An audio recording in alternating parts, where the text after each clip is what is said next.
The Ottawa and Alberta deal that supports the province's push for an oil pipeline is still days away, but it's already causing rifts in Western Canada and beyond. Sources tell CBC that the Memorandum of Understanding will offer political support for a pipeline to the BC coast.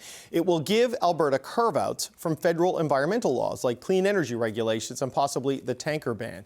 And it will pave the way to end the idea of the oil and gas emissions cap.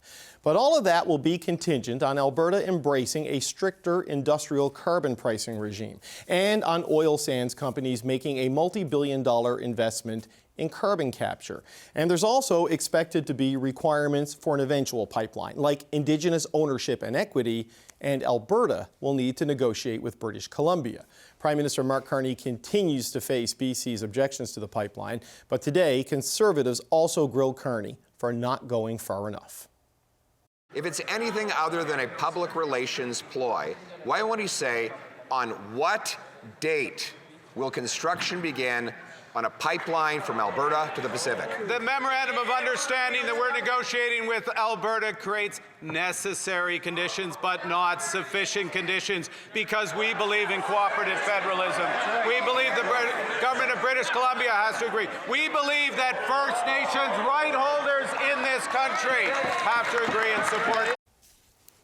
Joining me now is Adrian Dix. He's the British Columbia Minister of Energy and Climate Solutions. Minister Dix, it's good to see you, sir.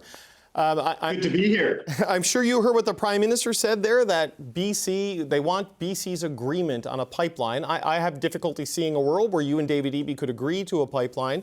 What do you take from what the Prime Minister had to say today?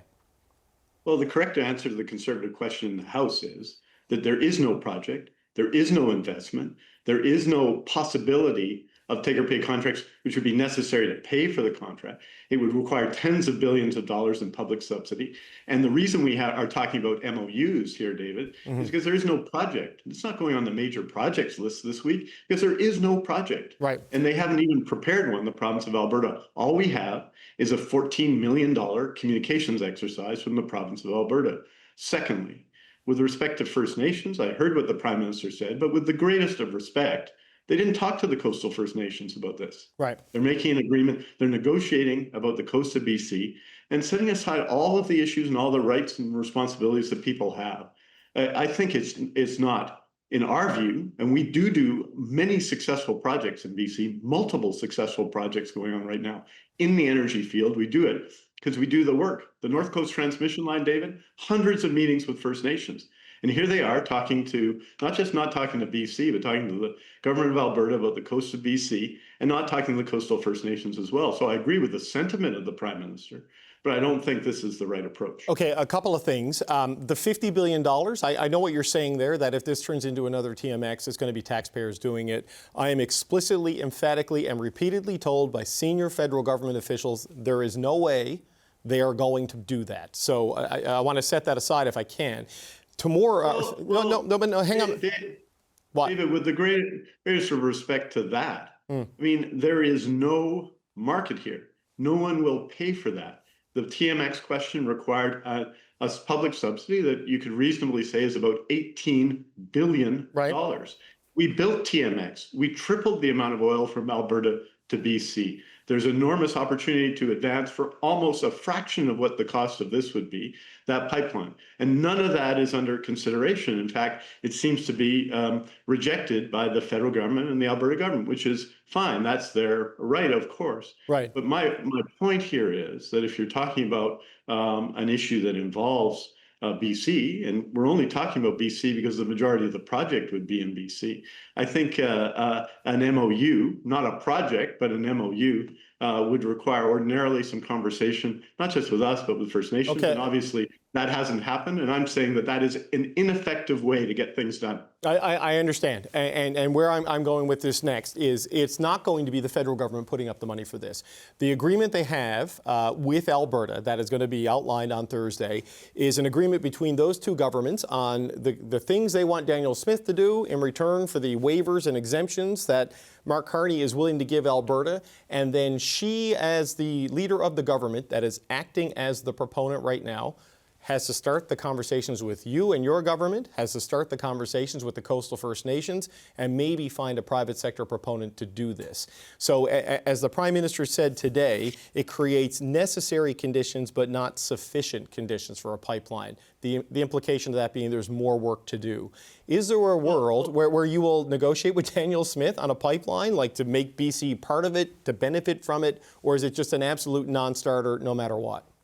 Well, again, the words of the Prime Minister there are Ottawa speak for saying there ain't no project, right? And so when you have a situation where you've got a project that's going to cost tens of billions of dollars, remember the TMX pipeline was a twinned route.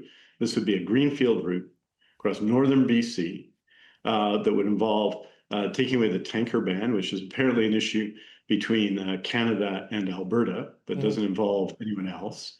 I think, from my way of thinking, that doesn't make sense as a proposition. So what we have here, and you talk about an MOU that I haven't seen, haven't been consulted on, hasn't been shared with us.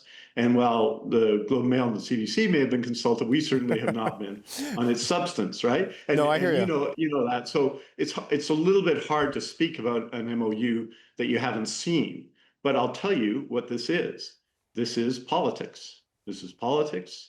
It's an MOU because it's politics. We in BC have real projects. I'll list them off. And the difference between real projects and this project is that a real project has proponents, it has routes, right. It has consultation, it's ready to go, it's approaching a final investment decision. In this case, what we have is a communications plan from Alberta and an MOU talking about conditions because there isn't any project. Look, I get all of that, and I appreciate, like, we've had multiple interviews about this. Your premier has come on the show to respond to it, and I appreciate the frustration that you are feeling as the duly elected representatives of British Columbia. But it seems like this will set the table if the federal government and the government of Alberta get their way to bring private proponents to the table to get an actual project moving with the target of having it done by May, of maybe having someone ready to step up and do it. So whether it is Thursday or not, it feels like in the weeks and months ahead, there will be some certainty on this, and there is a real potential that a private sector proponent will come forward. We spoke with the Calgary Chamber of Commerce. They kind of believe that this will give them the certainty that they need for a private sector company to raise their hand. Well, here's what certainty requires. It's what we've done. It's the reason why 4 of our projects have been named major national projects. We've done the work with companies, we've done the regulatory work. LNG Canada 2, which is the largest private sector investment in the history of Canada. LNG Canada 1 is, and LNG Canada 2 would be equivalent to that. That's years of work between LNG Canada, between them and First Nations, between them and ourselves, between them and communities, and years of work has allowed that successful project to go ahead. And you contrast that with what this is, which is a communications exercise, right? And so when the Conservatives opposition asks in Ottawa, well, why aren't you announcing the date and when's the project going to be under construction? It's because there is no project. And the Prime Minister talks about an MOU and talks about how much he values British Columbia and how much he values First Nations, except in this case of the MOU, apparently less so. We're going to continue to work with the federal government. We're going to continue to work with the Alberta government on a host of issues. But, you know, what we are saying is that let's talk about real tangible projects. We're not frustrated. We're moving ahead. We're leading Canada in development of major projects because we do the work. And we don't do the politics first and then the work second. We do the work first. And that's why you see the North Coast Transmission Line, right, mining projects, you see Silicums, you see LNG Canada, you see the projects around the Port of Prince Rupert, you see all of the projects that are taking place in forestry, all the work we're doing to deal with a real crisis in forestry right now. That's the work that's needed to be done. Canadians expect action and not communications exercises. Well, Minister Dix, I have to tell you, you're not the only politician from British Columbia I've spoken with today who's upset with the lack of communications, because the BC Liberal Caucus is also deeply frustrated with this, as they feel like this has been sprung on them. I've heard the same thing from Ontario MPs. It's a problem with some Liberals in Quebec and even the part of the country where I'm from, out on the East Coast, that this is not something many of the Liberals who are elected got elected for and got elected on. And it's to the point that Tim Hodgson's, the Natural Resources Minister, has agreed to come brief the BC Liberal caucus first thing in the morning tomorrow morning because they want to know what is going on here. But there's a deep fear amongst many of the BC Liberals you speak with that this is going to cost them politically, even if it doesn't advance to the stage of a pipeline. This is far enough along that some damage has been done here. And there seems to be a desire to focus on Daniel Smith's political agenda at the expense of the British Columbia agenda.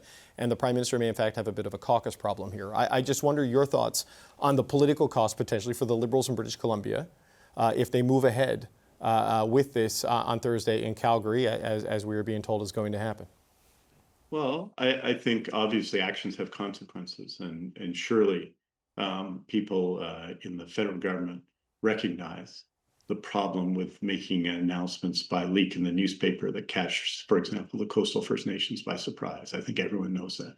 But enough of the politics for a moment. I know, David, you're automatically suspicious when a politician says enough of the politics for the moment. So but I'll just say this: this puts at risk projects in BC, massive private sector investment in BC, all the work we've done. Many of those projects, as you know, Silesom's and Cedar LNG are LNG projects led by First Nations. Right. And all of that requires the social license that is supported by the tanker ban on the coast. There's also the industry on the coast, which is significant, and the lifestyle and the way of life on the coast and the waters of the coast that are in question, significant environmental questions of the coastal First Nations, but people living on the coast feel in their bones. And so, I would say that those are the issues we should be concerned about. This doesn't help the economy, is not a real project. They should get their act together before they do this kind of thing, this kind of disruption, I would say myself. And finally, it puts a lot of the possibility of wealth and a response, which BC is leading right now, as evidenced by all of our national projects in this country, that BC is leading for all of Canada. So I would say, David, those are the things that I'd hope that every MP, no matter what party, no matter what region they come from, should put first, which is the economic interests of the country. This doesn't help those. And I think being successful together as a country in building together. And neither of these things have been helped by a process like this. So, but just as a final question, Minister, you and Premier Eby have raised the idea that if the tanker ban is exempted or carved out or lifted in any fashion, the whole house of cards, this is a big Jenga piece, and all these other projects, like the LNG projects, they're at risk. Have you been explicitly told that by First Nations or multiple First Nations, that if the federal government makes any changes to this, they are going to revoke their approval of the other projects you have going?